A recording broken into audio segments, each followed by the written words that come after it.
Good morning Bharat. आप देख रहे हो लैंड भारत। आज हम बात करेंगे कि 26 ईयर ओल्ड एक यूपीएससी एस्पिरेंट के दिल्ली के पटेल नगर इलाके में करंट लगने से मौत हो जाती है। जी हाँ, और इसे एक्सीडेंटल करार दिया जा रहा है, लेकिन आज हम बात करेंगे कि इसे एक्सीडेंटल इवेंट ना मान करके, इसे एक्सीडेंटल घटना ना मान करके मर्डर के रूप में देखा जाना चाहिए। इस बात पर पटेल नगर इलाके में यूपीएससी की तैयारी कर रहे एक छात्र की करंट लगने से मौत हो गई।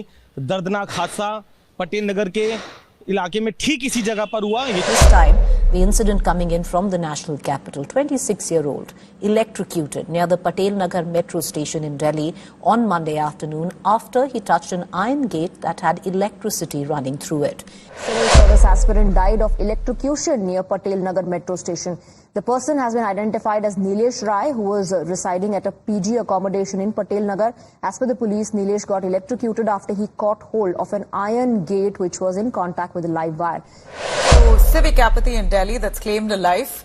In fact, this time the incident is reported from the national capital, Patel Nagar metro station area, where a 26-year-old boy was electrocuted right when he touched an iron gate that had electricity running through it. तो आपने देखा कि किस तरह से 26 वर्षीय UPSC aspirant Nilesh राय, जो कि यूपी के गाजीपुर से संबंधित थे, वह बहुत ही अरमानों के साथ पढ़ने आते हैं दिल्ली, और दिल्ली में 3 सालों से लगातार मेहनत करते हैं।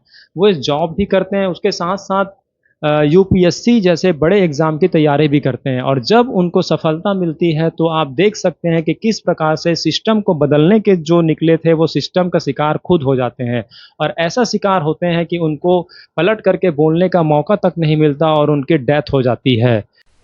क्या देखा, क्या हुआ? उसको वो मेरे को कह रहा था, आंटी आप मत भीजो। मैंने कि नहीं बेटा, तेरी किताबें भीज रही हैं। तो कह रहा आंटी तुम मेरी चिंता मत करो, मेरे पर कवर चढ़ा हुआ है। ऐसे मैंने अपना सामान ढकने के लिए बोला, इतने में उसकी कीच आई। तो मैं चारों तरफ देखने लगी कि ये कीच कहाँ से आई। फिर मैं छतरी लेके आई, तब मैंने देखा। फिर मैं उसको देखने के बाद इतना रोई, अरे चलियो इसको बचाओ, इसे बचाओ। उसको हटा ही नहीं वो। फिर क्या बोलते हैं, पुलिस वालों को फ़ोन किया, 1 घंटे बाद पुलिस आ रही है। 1 घंटे बाद पुलिस आ रही है, और उसके बाद भाई क्या बोलते हैं, फायर ब्रिगेड को फ़ोन किया हमने, और क्या बोलते हैं एम्बुलेंस को फ़ोन किया, कोई आई नहीं। और क्या बोलते हैं टाटा पावर वालों को फ़ोन किया बिजली कट करने के लिए। उन्होंने भाई वो बंदा मर गया, पुलिस आ गई, लेके चले गए, सब कुछ हो गया। और क्या उसके बाद भी क्या बोलते हैं पॉसिबिलिटी है, क्योंकि वायरिंग्स इतने ज़्यादा है उस साइड में, इस साइड में अर्थिंग कहाँ भी आ सकती है। उसके वजह से तो हुआ ये सब, और ये सब निकालना चाहिए यार, वही तो इम्पोर्टेंट है। लिटरली सब इलीगल कंस्ट्रक्शंस हो रहे, इतने आगे आगे आ रहे, वायरिंग इतने आगे आ रहे, तो उसकी वजह से तो ये सब प्रॉब्लम्स हो रहे। अच्छा खासा लड़का था, मर गया यार। टॉपिक पर बात करने से पहले आपको इस घटना की थोड़ी सी बैकग्राउंड पता होनी चाहिए। तो इस घटना की बैकग्राउंड हम आपको बताने की कोशिश करते हैं। जो दिल्ली के नीलेश राय जिनकी डेथ हुई है, वो यूपी के गाजीपुर से बिलोंग करते हैं। जब वो गाजीपुर से दिल्ली आते हैं तो अपनी माँ को एक वादा करते हैं कि मैं जब वापस आऊँगा तो आईएएस ज़रूर बनूंगा, और इसलिए वो जी तोड़ मेहनत भी करते हैं और यूपीएससी 2024 का प्रीलिम्स में सफलता भी हासिल कर लेते हैं, और मेंस की तैयारी वो दिलो जान से करते रहते हैं। लेकिन एक सुबह दिल्ली में हल्की बारिश होती है, और आप तो जानते हैं कि दिल्ली की जो व्यवस्था है वो इस तरह से है, न्यूयॉर्क सिटी की तरह से, कि हल्की सी बारिश में जगह जगह पर पानी भर जाती है। उसे भी लोग सहते हैं, उस पर भी लोग कभी कुछ नहीं बोलते, और कोई भी सरकार हो उस पर आरोप नहीं लगाते, क्योंकि दिल्ली की जनता क्या, भारत की जनता काफ़ी मासूम है, वो कहीं और लगी रहती है। तो इस तरह से दिल्ली के लोगों को और भारत के लोगों को यह आदत सी बन गई है कि अब अगर बारिश होती है दिल्ली में तो पानी तो भरेगा ही भरेगा। वहाँ तक भी लोग सहते हैं, और इसी वजह से जो दिल्ली में सोमवार सुबह बारिश होती है और जगह जगह पर पानी भर जाती है। लेकिन यहाँ पर पटेल नगर में यह घटना आम नहीं होती। उस पानी की वजह से दिल्ली के पटेल नगर के एक गेट में काफ़ी करंट दौड़ने लगता है, और इस करंट का शिकार दिल्ली के नीलेश राय जी हो जाते हैं, और उसे कोई बचाया नहीं पाता है। हालांकि वहाँ के स्थानीय नागरिक उनको बचाने की कोशिश करते हैं, लेकिन फिर भी वो नाकाम रहते हैं, और आखिरकार दिल्ली के जो नीलेश राय जी हैं वो अपनी जान से हाथ धो बैठते हैं। की तरफ से भी मुख्य सचिव को जांच के आदेश दिए गए हैं, जिसके बाद आप देख सकते हैं कि जांच टीम मौके पर मौजूद है। यही वो जगह है जिस जगह नीलेश की मौत हुई करंट लगने से। और दिल्ली सरकार की अव्यवस्था है, तो इस पर कुछ आप लोग मांग करेंगे? अब तो यही बताएंगे ना, वो जो लड़के हैं यही बताएंगे। अब मांग करने तो जरूरी है ना। एक छोटी सी लापरवाही से आपके घर में इतनी दुखद घटना हो गई, हो गया रे बहुत इस पर क्या कहेंगे? बहुत दुख। अब यह घटना होने के बाद प्रशासन हड़कंप में आता है और आतिशी जो मिनिस्टर है दिल्ली की वो वहाँ पर जाती है और वो चीफ सेक्रेटरी को जांच के आदेश देती है कि आखिर हम जांच करेंगे कि नीलेश राय जी की डेथ जो है किस तरह से होती है। लेकिन वहाँ पर उनकी एक कमी यह रही कि उनको न केवल पटेल नगर बल्कि दिल्ली के सभी इलाकों में जहाँ जहाँ वायर फैले हुए हैं, जहाँ जहाँ करंट आने की संभावना है, वहाँ पर जाँच करने के आदेश देना चाहिए। लेकिन वो ऐसा कभी दिखती नहीं है। वो कहते हैं ना, आपने पिक्चरों में भी देखा होगा कि पुलिस तभी वहां मौके पर पहुंचती जब कोई वारदात होती, उससे पहले पुलिस नहीं पहुंचती। कुछ इसी प्रकार से यहाँ पर जांच के जो भारत में आदेश दिए जाते हैं या एसआईटी बनती है वो भी इवेंट होने के बाद होती है।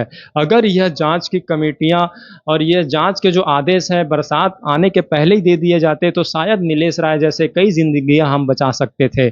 आपने देखा होगा कि पिछले वर्ष भी एक लड़की नई दिल्ली स्टेशन में इसी प्रकार से करंट का शिकार हो गई थी, लेकिन उसे भी आज तक इंसाफ नहीं मिल पाया है। उसके जिम्मेदार कौन था यह पता नहीं चल पाया है। तो सिस्टम इसे एक एक्सीडेंट मान करके एक जांच कमेटी बना करके और जो जिनकी जान जाती है उनको मुआवजा दे करके इस घटना को टालने की कोशिश करती है। लेकिन कहीं ना कहीं हमको सजग होना होगा और देखना होगा कि यह किसकी साजिश और किसकी नाकामी की वजह से नीलेश राय जैसे होनहार छात्र को यह भारत देश खो देता है और इसे सिस्टम केवल एक्सीडेंट मान करके नॉर्मली से यहाँ पर एक कंपनसेशन के बाद उस घटना को भूल जाता है। देखिए, इस पर एक इंक्वायरी ऑर्डर करी गई है। मैंने चीफ सेक्रेटरी को आदेश दिए हैं कि इस पर जांच भी करी जाए कि कौन जिम्मेदार है इस प्रकार की घटना के लिए, और दूसरे एक्स ग्रेशिया रिलीफ के लिए आदेश दिए। तो हमें कोशिश करनी होगी कि किसी तरीके से नीलेश राय जैसे लोगों को इंसाफ मिल सके, आवाज उठाना होगा।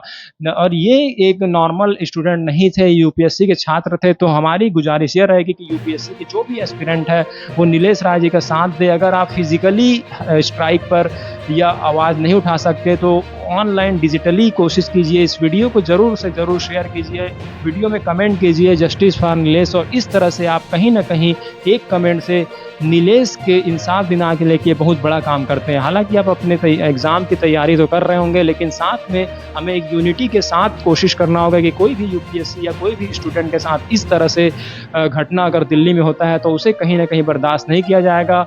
और अगर आप फिजिकली कहीं जा नहीं सकते तो आप ऑनलाइन घर बैठे एक कमेंट जरूर कर सकते हैं। तो इस वीडियो को आप शेयर जरूर करें और दिल्ली गवर्नमेंट और इंडियन गवर्नमेंट के पास ये बात पहुंचनी चाहिए कि ऐसे ही नीलेश जैसे होनहार छात्रों की जो जान की कीमत है वो केवल कंपनसेशन या जांच के आदेश तक सीमित न रहे, बल्कि ऐसा कुछ किया जाए, कम से कम दिल्ली को तो ऐसा किया जाए यहाँ कि किसी की जान ऐसे छोटे से बारिश में ना जाए।